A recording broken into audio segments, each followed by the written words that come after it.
Chers amis auditeurs, bonjour. Bienvenue dans l'émission littéraire des livres et vous. Alors nous accueillons aujourd'hui Thierry Deray qui vient de très loin pour nous présenter un livre surprenant qui s'appelle 1939, le journal de Petit Léon. Bonjour Thierry. Bonjour Henri. Thierry, vous venez de quel endroit ? Alors, j'habite Orange, mais j'ai beaucoup habité à Vallon-Pont-d'Arc. Alors, quelle est votre profession ? Alors, j'ai eu plusieurs professions. Je suis arrivé en Ardèche par le canoë, parce que je faisais de la compétition. J'ai beaucoup encadré. J'ai eu une location de canoë-kayak. J'ai été aussi responsable d'un office de tourisme en Ardèche. J'ai travaillé pour un tour opérateur, là plutôt en Savoie. Donc, j'ai toujours travaillé ou dans le tourisme ou dans le sport. Alors, vous n'êtes donc pas un écrivain professionnel, vous êtes un amateur. Malgré cela, vous avez écrit combien d'ouvrages ? Alors, j'ai écrit 6 ouvrages. Qui sont tous des romans ? C'est tous des romans, oui. Pour adultes ? Oui, pour adultes, plus celui-là pour enfants. Mais bon, pour adultes, il n'y a rien de graveleux. Hein. C'est juste à partir de 16 ans, 17 ans, quoi. Qu'est-ce qui vous a amené à écrire ? J'ai toujours écrit.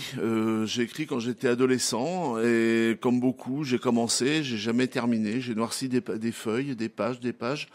Et puis, j'ai jamais réussi à terminer mes écrits. Et ce qui fait que j'ai abandonné pendant très longtemps, jusqu'à la découverte de l'ordinateur qui m'a beaucoup facilité la vie.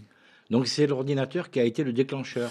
L'ordinateur, ça m'a permis de terminer. Alors il y a un roman qui est jamais sorti, qui n'a jamais été édité, que j'ai perdu. Et en fait, je l'ai écrit simplement en me disant, faut que tu essayes d'aller jusqu'au bout, d'aller de A à Z en ayant quelque chose qui tienne la route. Et donc j'ai écrit mon premier roman comme ça, mais c'était plus un défi pour moi en fait. Alors, vous avez écrit un livre assez exceptionnel qui s'appelle 1939, le journal de Petit Léon. Alors, commençons par le début. Pourquoi 1939 ? Alors dans ce livre, donc l'idée c'est de faire un journal par an. Donc là c'est 1939, donc après 1940 c'est jusqu'à 1945, donc il y aura 7 romans. Et l'idée c'est de raconter la Seconde Guerre mondiale vue par les yeux d'un enfant qui habite à la campagne, qui voit rien à aucun moment il assiste à des massacres ou il voit personne qui se fait fusiller, mais qui entend des choses, qui lit des choses, qui écoute les adultes et qui comprend certaines choses et qui voit aussi sa vie être bouleversée par la guerre. Alors en fait, c'est un livre d'ambiance. D'abord un livre pour enfants, n'ayons pas peur des mots, c'est un livre pour enfants, un livre très pédagogique pour plusieurs raisons. D'abord parce qu'il était écrit en caractère gros, ça c'est intéressant, très aéré, avec des encarts dont on reparlera, des illustrations, et il est écrit de la manière d'un enfant parle, c'est-à-dire un sujet, un verbe, un complément. Pourquoi avoir choisi cette formule ? L'idée c'était c'était vraiment de faire un journal d'enfant, donc je me suis appliqué et j'ai été corrigé aussi pour ça, parce que des fois j'ai un peu tendance à faire des grandes phrases. L'idée c'était de raccourcir les phrases, d'arriver à des choses beaucoup plus simples, facilement compréhensibles, un petit peu comme l'est le langage d'un enfant d'une dizaine d'années. Oui, c'est intéressant parce que le livre devient à ce moment-là ludique, à la fois pour les enfants, mais aussi intéressant pour les adultes, parce qu'il est facile à lire, c'est vraiment le plaisir de lire. Voilà, 1939, le journal de Petit Léon, c'est vraiment un livre que l'on lit par plaisir de lire. Voilà, on s'instruit aussi également sur des événements qui vont devenir dramatiques, mais qui apparaissent en transparence, on va dire. On ne refait pas la guerre, on ne refait pas l'histoire. Par contre, ce qui est intéressant, c'est que vous mettez le cadre historique particulier, c'est-à-dire qu'à la fin, en général, d'un chapitre, on a un encart avec ce qui s'est passé à cette période-là. Parlez-nous un petit peu de ça. Alors oui, c'est construit comme un journal, donc il y a 12 mois, donc ça fait 12 chapitres. Et à la fin de chaque mois, on met donc un petit encart dans lequel on met les événements historiques qui ont marqué la Seconde Guerre mondiale, mais qui n'ont pas impacté directement la vie du personnage. C'est pour ça que c'est sous forme d'encart. C'est pour resituer, faire le parallèle entre la vie de l'enfant dans sa campagne et ce qui se passe ailleurs dans le monde. Alors la vie de l'enfant à la campagne, tout simplement parce que c'est un livre qui se passe dans le Cher. Oui. département 18, à 40 km de Bourges. Oui.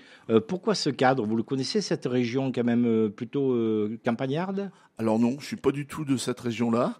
Non, je l'ai situé là parce que au sud de Bourges coule le Cher. Oui. Et le Cher, à partir de 1940, sera la ligne de démarcation. Donc en situant son village à côté du Cher, ça va me parler, là je suis en train de dévoiler la suite, ça va me permettre de parler de la France qui est coupée en deux, d'une partie de la famille qui est au nord, une autre partie qui est au sud, qui se voit pas.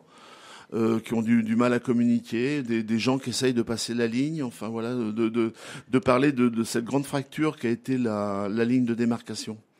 Alors, on retrouve le climat de l'époque à travers des illustrations aussi. Oui. Illustrations qui ont été réalisées par Marie-Anaïs Pichet, elles parlent, ces illustrations, c'est presque des aquarelles, on dirait quasiment. Hein. C'est très intéressant parce qu'elles délivrent un climat, une ambiance, etc. de l'époque. Et on va parler ensuite, après avoir parlé de 1939, on va parler du journal de Petit Léon. Qui est Petit Léon? Alors Petit Léon, c'est un enfant qui est plutôt doué au niveau scolaire parce Oui, puisqu'il écrit bien. Oui. Donc qui vit dans un petit village de campagne qui est similaire au village où j'ai grandi moi-même. Un village de 400 habitants, vous dites à peu Voilà, près. Voilà, à peu près 400 habitants, avec quelques fermes, avec une épicerie, avec un menuisier, voilà, le maire, un petit peu tous les personnages de l'époque. Et puis c'est un village qui est un petit peu à l'écart justement qui est à l'écart de la ville, à l'écart de Bourges, donc à l'écart peut-être des grandes influences qu'il peut y avoir. C'est plutôt quelque chose où on est bien, où on est tranquille, où on mène une vie rurale agréable. Alors les personnages, d'abord le petit Léon, il a 8 ans. Oui. Il est au sein d'une famille, donc dont le père est menuisier. Oui. Parlez-nous un petit peu des autres personnages de la famille. Alors, dans chaque personnage, par la suite, ils vont développer des caractères différents, parce que l'idée, c'est d'expliquer justement la Seconde Guerre mondiale. Donc, naturellement, il y a le petit Léon, le père, qui a une petite menuiserie, la mère qui vit, qui normalement tient le ménage, mais avec le départ du père, qui va bien être obligé de prendre le relais et de s'investir et de prendre le pouvoir au sein de la petite entreprise familiale. C'est pas une grosse entreprise. Il y a un ouvrier plus le grand frère de Petit Léon qui est apprenti. Il a une sœur qui est très croyante, très catholique. Il a un oncle qui est receveur des postes à Bourges, donc qui lui vit en ville. Et puis il a un oncle communiste qui lui habite de l'autre côté du Cher. Donc tout ça, c'est des personnages qui par la suite vont prendre des orientations politiques, enfin plus marquées et des fois radicalement opposées. Alors, ce qui est intéressant dans votre paragraphe, dans votre livre, c'est presque une transparence, une radiographie de la société du moment. Notamment, vous me parliez tout à l'heure, avant l'émission, du rôle des femmes. Alors, est-ce que vous pouvez nous développer ça à travers votre livre? Alors oui, parce que ce qui est intéressant dans la Seconde Guerre mondiale, dans cette période, en dehors des grandes manœuvres militaires, des grands massacres, des grandes batailles, Pearl Harbor, Kursk, Stalingrad, etc., ça a aussi été un moment de transformation de la société. Les femmes ont pris du pouvoir. Les Français, à partir de 1940, il y a eu 1 800 000 prisonniers qui étaient partis en Allemagne. Il y a des gens qui étaient morts. La France n'a pas pu remplacer les personnes qui étaient pas là parce que naturellement c'était les personnes les plus jeunes et les plus dynamiques. Donc la femme a bien été obligée de pallier le manque, de prendre des responsabilités. Et d'ailleurs, ça a causé d'énormes problèmes à la libération, chose qu'on parle pas trop, parce que c'est pas trop on veut dire dans l'imaginaire collectif, mais en dehors des problèmes de couple. Ou en dehors de ça, c'est vrai qu'il y a, par exemple, il y a des pères, par exemple, qui sont rentrés, qui étaient prisonniers en 1940, et quand ils arrivaient en 1945, la société a évolué, la femme a pris le pouvoir dans l'entreprise, et c'est des choses, par exemple, qui ont été, dans beaucoup de cas, très mal vécues. Oui, d'accord. Donc, c'était le fait que les hommes partent à la guerre et restaient les femmes qui ont été obligées de s'affirmer, de remplacer déjà les hommes dans leur quotidien, on va dire, ce qui explique que la mère, là, prend un petit peu devient le pilier de la famille et prend le pouvoir qui n'est pas autoritaire du tout, hein, mais qui, au contraire, a un pouvoir de responsabilité Donc, ce qui montre qu'à cette période, les femmes ont énormément évolué au sein de la société. Et en fait, ça va être le départ, bien avant 68, de l'émancipation un petit peu de la femme. Ah, oui, parce que de la résistance et de la Seconde Guerre mondiale est né, par exemple, le droit de vote en 1947.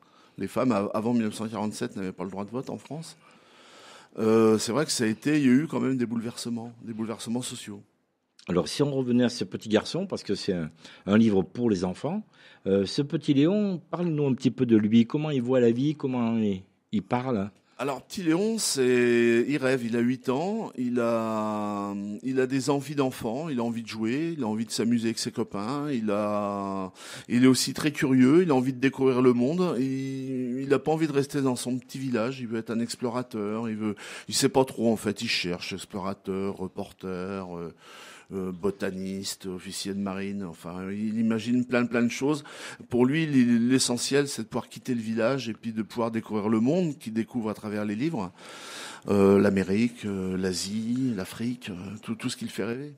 Alors, Le Petit Léon, 1939, le journal de Petit Léon, un livre pour enfants à découvrir pour les adultes, qui est édité dans quelle maison? Chez Dodd Éditions. C'est une maison d'édition qui est spécialisée pour les livres pour les enfants dyslexiques. C'est ce qui explique le choix de l'écriture aérée et de la police qui a été utilisée. On le trouve à quel prix? Alors 12,90. D'accord. Et on peut le trouver sur Internet également? Sur Internet ou dans dans toutes les bonnes librairies. Les librairies et puis chez Dodd Éditions. D'accord. Eh bien, merci pour cet entretien. Merci d'être venu nous voir à RCF. On apprécie votre déplacement. Merci Thierry Leray. À bientôt de vous recevoir ou de vous rencontrer peut-être au Salon du Livre d'Aubenas. Voilà. Merci beaucoup Henri. Au revoir.